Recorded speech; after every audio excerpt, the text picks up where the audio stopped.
সুপ্রিয় দর্শক, আসসালামু আলাইকুম। শুভেচ্ছা সবাইকে। দর্শক, স্বাগত জানাচ্ছি নতুন একটা ভিডিওতে।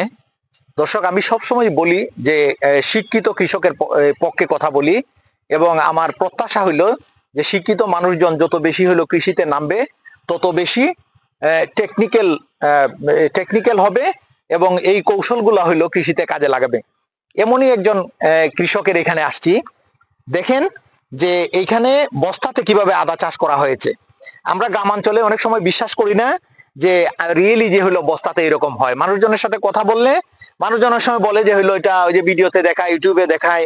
এই জন্য স্বচক্ষে হইলো এখানে দাঁড়িয়ে আছি বানিয়াচং উপজেলার আমাদের বানিয়াচং উপজেলার পশ্চিম দিকে আমাদের শরীফকানি এলাকায়।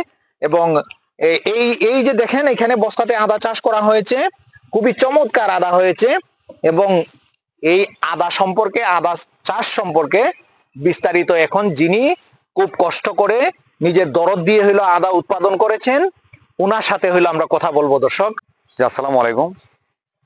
যে আদা চাষ সম্পর্কে আপনি জানতে চাইছেন, আদাটা চাষ অবশ্য সরকারি উদ্যোগে, এটা আমার মাথার মাঝে আসলো না, তারা আমার পরামর্শ দিচ্ছে, আমাকে ট্রেনিং করাইছে তারা।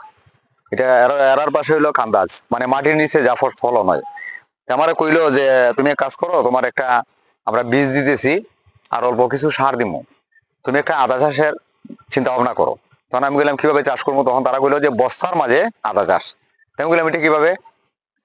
তো ওই মিশ্রণ গুলা একদিন দেখাইছে আমারে, সালি, মাটি, বালি, জৈব সার, ডেফ সার, পটাশ সার, ইউরিয়া সার, 4-5 জাতের সার মিক্স করছি, যেভাবে সিমেন্ট মিক্স করে।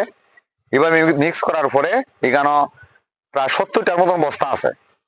তো আমার বেশি একটা গুরুত্ব আছিল না যে কইব কিনা, জানি না কতটুকু কইব। তো আজকে পরীক্ষামূলক একটা মরা আদা গাছ আছে, একটা মরছে, এটা তেমন সচ্ছল না, কইতে দেখি একটা পরীক্ষামূলক এটা উঠাইছিলাম। এটাতে তেমন হইছে না, এগুলাতে ভালো হইছে, আর এটা হইছে না। এই যে এটা ছোট একটা গাছ, দেখেন কতটুকু আদা হইছে। একটা ছোট, এটা ছোট কিন্তু। আর এই যে বড় গুলা, এই যে একটু আপনি এদিকে আসেন, এই যে এটাতে মনে হয় 2-2.5 কেজি। তাই এক বস্তাতেই না? হ্যাঁ, 2-2.5 কেজি। এটা কিন্তু অনেক বড় বড়, আর এটা কিন্তু একদম ছোটটা আমি উঠাইছি, একদম ছোট। কিন্তু আদা যে আমি তো ভাবছি যে এই একটা গাছ, এই একটা গাছ 3টে আদা, কিন্তু না, এরা আস্তে আস্তে ডাইনে ভাবে বাড়তেছে। আদাটা এই যে ডাইনে ভাবে বাড়তেছে, আমি কল্পনা করতে পারতেছি না যে এত বড় আদা হইছে। আর বোঝা যায় যে হাইব্রিড, আসলে কিন্তু হাইব্রিড না, আমি দেশি লাগাইছি, দেশি আদা দিছিল আমারে। এটা ওই সালিটা পাইছে বেশি, বালি পাইছে বেশি, যে কারণে একটু মোটা হইছে। এটা কোন মাসে রোপণ করা উপযুক্ত সময়? সময়টা তারা আমার দিছিল ভাদ্র মাসে, ভাদ্র মাসে লাগাইছিলাম। এখন তো মোটামুটি শেষের পথে আইছে, গাছ মোটামুটি একটু দুর্বলের ভাব ধরছে। সপ্তাহে 8 দিন, 9 দিন, 10 দিন পর পর একটু মোটামুটি পানি দিতেছি। পানির পরিমাণটা কম দেওয়া লাগে, বেশি দিলে আবার পচে যাব। অল্প অল্প পানি দিতেছি।